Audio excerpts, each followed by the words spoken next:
Welcome back to the Nomad Life Success Podcast. I'm Aria Reyes, lead strategist here, and today we're getting into a topic that's practical and frankly crucial: how nomads can earn locally without undercutting communities. Let's get real about this. One low-price pop-up can damage relationships for years.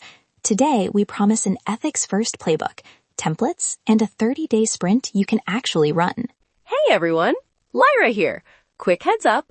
We'll be specific. Real pricing heuristics, revenue splits you can copy, and scripts that start with consent instead of assuming permission. I'm excited because this episode is equal parts moral compass and spreadsheet. Before we introduce our guests, a safety promise. None of what we say today is legal or tax advice. These are operational, ethics-first templates. If you're about to run a paid event or sign a multi-month partnership, consult local officials or a professional. We'll flag when you should escalate. Okay, let me introduce our panel. Mateo Cruz runs a community coffee roastery and hosts local craft workshops. Mateo, thank you for joining us. Thanks, Aria. Happy to be here. I've hosted visiting teachers before. Some great, some messy, so I'm ready to talk about what actually works on the ground. Nina Aurora is a community organizer who runs a neighborhood co-op focused on fair wages and consent-first partnerships. Nina, welcome. Hi, everyone. I'm glad we're centering the community voice. Far too often, the benefits are one way. I'll push on power imbalances and practical vetting steps. And Samir Patel is joining us to cover permits, taxes, and documentation. Exactly the parts that trip people up when they try to monetize short stays. Samir, great to have you. Pleasure to be here. I'll keep it conservative.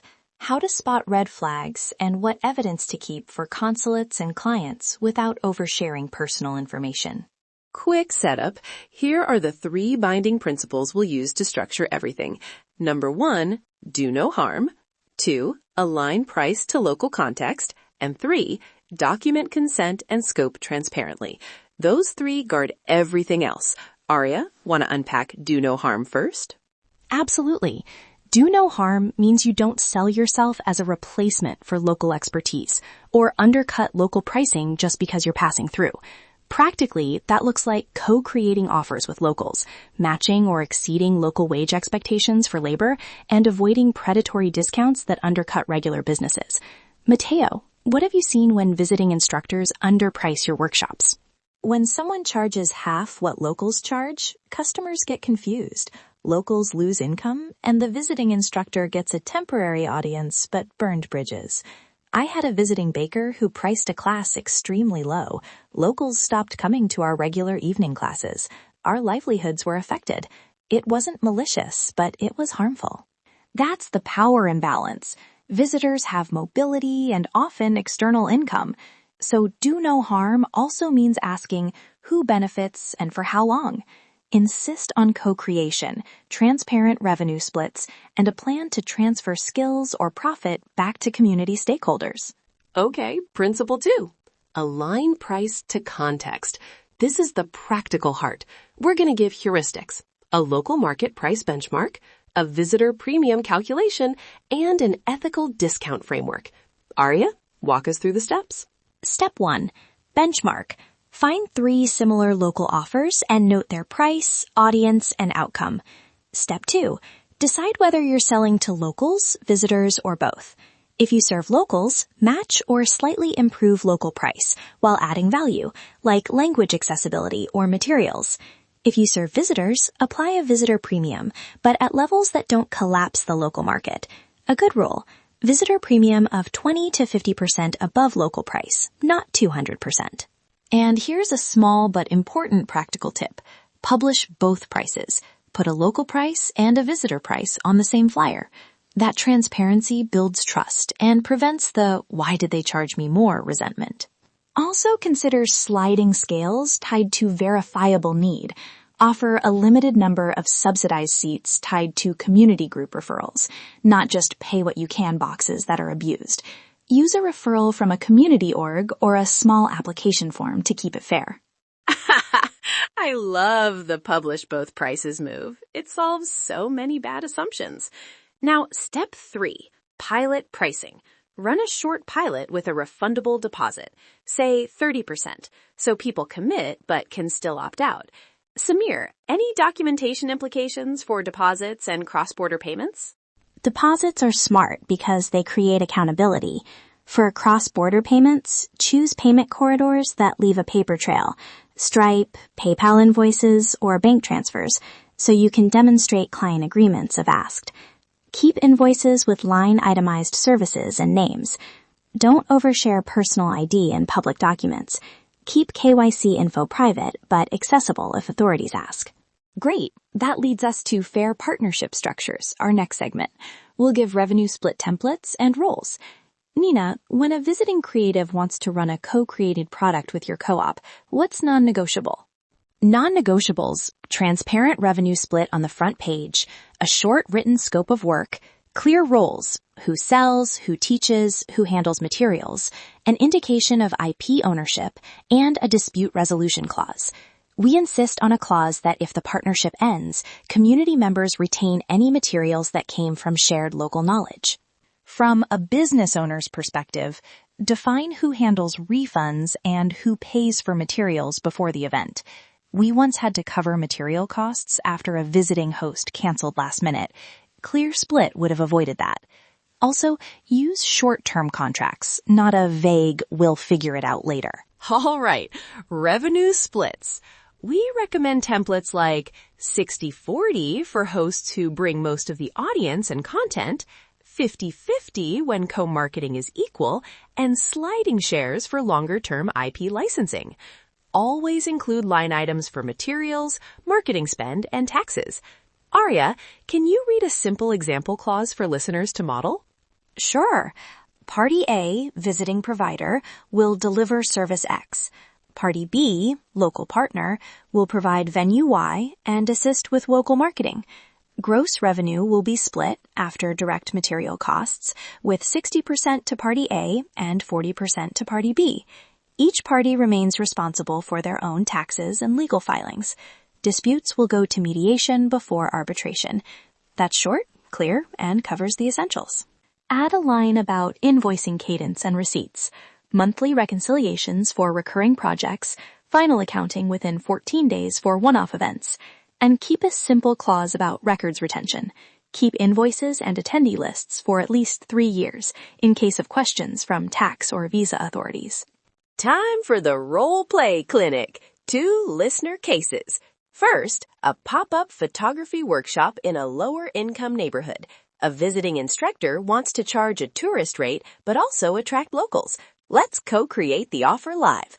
Arya, start the initial pitch as a visiting instructor. Okay. Hi, Mateo. I run a beginner photography workshop for travelers. I'd like to run a session at your cafe and charge $60 per attendee. I'll handle promotion. Thanks. A few questions.